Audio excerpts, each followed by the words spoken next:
Jadi syarat. Makanya dalam judulnya saya sebut tauhid pemersatu umat dan syarat untuk masuk surga. Syarat. Tanpa tauhid gak bisa orang masuk surga, meskipun dia beramal sebanyak-banyaknya. Makanya pernah ditanyakan oleh Aisyah radhiyallahu anha tentang Ibnu Jud'an, yang dia di Mekah banyak melakukan amal-amal soleh, menolong orang miskin, menjamu orang-orang menunaikan ibadah haji, menolong anak yatim. Kata Aisyah, apakah bermanfaat dia amal solehnya itu? Kata Nabi, enggak bermanfaat. Tidak bermanfaat sampai dia mengucapkan 2 kalimat syahadat. Sampai dia mengucapkan kalimat tauhid baru bermanfaat buat dia. Makanya orang-orang kafir yang melakukan amal soleh apa aja nggak akan diterima oleh Allah. Di dunia dibalas, tapi di akhirat tidak. Orang kafir, ya meskipun dia berbuat kebaikan, apa saja berbuat kebaikan. Kan ada orang kafir yang dia berbuat kebaikan, nolong anak yatim, orang miskin. Bahkan ada orang kafir sekarang ini yang bangun masjid. Ada orang kafir yang nolong membantu pondok pesantren. Bahkan masuk lagi ke pondok, ya, pakai sarung, pakai pici. Dan bodohnya umat Islam tertipu dengan itu. Mestinya kan kita menghadapi orang kafir, ya tetap dia orang kafir. Mesti ada apa? Barok orang kafir. Nggak bisa mencintai orang kafir, nggak boleh orang beriman mencintai orang kafir, tidak boleh selama-lamanya, tidak boleh. Hatta dia orang tua, anak, saudara nggak boleh mencintai orang kafir, nggak boleh ada seberat zarrah ini cinta pada orang kafir, tidak boleh selama-lamanya. Kalau dia mencintai orang kafir, maka dia bukan orang beriman, orang munafik. Itu bukan orang beriman. Kalau mencintai orang kafir, nggak ada yang namanya orang beriman itu mencintai orang kafir, nggak ada. Nggak boleh. Mau antum buktikan ayatnya. Antum lihat dalam surah Al-Mujadilah ayat 22. Surah 58 ayat 22. Antum lihat ayatnya. Biar antum tahu. Sekarang ini banyak orang-orang mencintai orang kafir, mendukung orang kafir. Ya, mendukung orang, membela lagi orang kafir. Dipertanyakan imannya itu. Imannya. Antum lihat di surah Al-Mujadilah surah 58 di ayat 22. Ayat 22.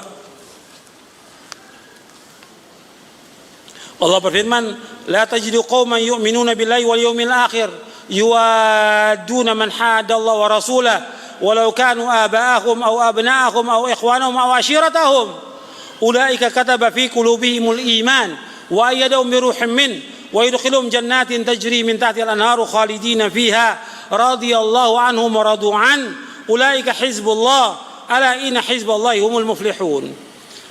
Engkau tidak akan dapati satu kaum yang beriman kepada Allah dan hari akhir saling mencintai kepada orang-orang yang menentang Allah dan Rasulnya, meskipun yang menentang itu bapak mereka atau anak mereka atau saudara mereka atau keluarga mereka. Allah sudah tuliskan pada hati mereka orang yang beriman itu, yaitu iman, dan Allah telah kuatkan mereka dengan pertolongan daripadanya. Dan Allah masukkan mereka ke dalam surga yang mengalir di bawahnya sungai-sungai yang mereka kekal dalamnya selama-lamanya. Allah redha kepada mereka, mereka pun redha kepada Allah. Mereka adalah golongan Allah. Ketahuilah sungguhnya golongan Allah itu orang-orang yang menang. Jadi Allah menyebutkan di sini, engkau nggak akan dapati yang namanya orang yang beriman kepada Allah mencintai siapa? Orang kafir nggak akan dapati. Meskipun orang kafir itu bapak mereka, anak mereka, saudara mereka, keluarga mereka, nggak akan cinta. Nggak boleh mencintai orang kafir selama-lamanya, nggak boleh. Kalau dia mencintai orang kafir, berarti yang tidak benar apanya? Iman yang nggak benar, dia orang munafik ini, bukan orang beriman. Jelas? Nanti saya sebutkan lagi ayat yang lain. Kalau antum mau tanyakan lagi, saya sebutkan lagi ayat yang lain. Jadi orang kafir meskipun dia melakukan amal soleh, diterima atau tidak di hari kiamat oleh Allah? Tidak, nggak akan diterima oleh Allah. Dasarnya di beberapa ayat dalam Al-Quran. Di antara Allah berfirman, wa qadimna ila ma amilu min amalin faja'alnahu haba'an manthura. Kami hadapkan seluruh amal mereka pada hari kiamat, kami jadikan amal mereka seperti debu-debu yang berterbangan. Mereka nyumbang masjid, nyumbang anak yatim, nyumbang pondok, gak ada manfaat sama sekali. Allah jadikan seperti debu-debu yang berterbangan, gak ada manfaatnya sama sekali. Allah jadikan seperti fata morgana, seperti yang Allah sebutkan dalam surah An-Nur. Makanya syarat untuk masuk sorga itu dasarnya tauhid. Nggak boleh berbuat syirik. Antum lihat hadisnya dalam buku ini halaman 64. Nabi SAW bersabda dari sahabat Jabir radhiyallahu anhu, Rasulullah SAW bersabda, "Man laqiyallaha la yusyriku bihi syai'an dakhala al-jannata, wa man laqiyahu yusyriku bihi syai'an dakhala an-nara." Barang siapa yang bertemu dengan Allah, dia meninggal dunia dalam keadaan tidak mempersekutukan Allah dengan sesuatu pun juga, maka dia pasti masuk surga. Saya ulangi lagi, barang siapa yang bertemu dengan Allah, artinya dia meninggal dunia dalam keadaan tidak berbuat syirik kepada Allah, dalam keadaan tidak mempersekutukan Allah dengan sesuatu apapun juga, maka dia pasti masuk surga. Tetapi barang siapa yang bertemu dengan Allah, meninggal dunia dalam keadaan dia berbuat syirik kepada Allah, mempersekutukan Allah dengan sesuatu apapun, pasti dia masuk neraka. Hadis ini sahih riwayat Muslim. Jadi di sini dijelaskan oleh Imam An-Nawawi, kata beliau bahwa orang musyrik, orang kafir tempatnya di mana? Di neraka. Nggak ada orang kafir tempatnya di sorga. Orang kafir tempatnya neraka selama-lamanya. Dan nggak ada kemuliaan bagi orang kafir sama sekali.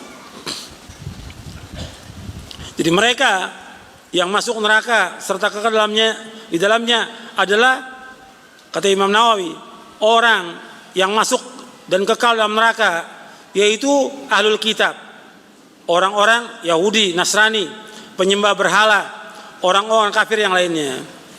Tidak melihat apakah orang kafir itu menentang Islam, menyelisihinya, maupun orang itu menyandarkan diri kepada Islam, yakni dia mengaku muslim akan tapi dia mengingkarinya, padahal dia tahu perkara dalam agama ini yang menjadikan kafir jika diingkari, dan yang semisalnya. Jadi kata Imam Nawawi, yang dikatakan orang kafir itu apakah dia menentang Islam, memusuhi Islam atau tidak memusuhi Islam, dia kafir, maka tempatnya di mana? Neraka. Jelas. Nas Al-Quran demikian, kemudian juga hadis demikian. Kalau nas Al-Quran, Allah menyebutkan nama Al-Quran, innal ladzina kafaru min ahlil kitabi wal musyrikina fi nari jahannam khalidina fiha ulaika hum syarrul bariyah. Sesungguhnya orang-orang kafir dari ahlul kitab dan orang-orang musyrik tempatnya di mana kata Allah? Dalam neraka. Kekal dalam neraka selama-lamanya. Dan mereka sejelek-jelek makhluk di muka bumi. Allah yang firmankan dalam Al-Qur'an. Enggak bisa dibela orang kafir. Sehebat apapun, apakah dia jujur, dia amanah, segala macam, nggak bisa dibela. Kafir tetap kafir, tempatnya di neraka. Menurut Al-Quran, nggak boleh dibela. Nas Al-Quran, mau nentang Al-Quran,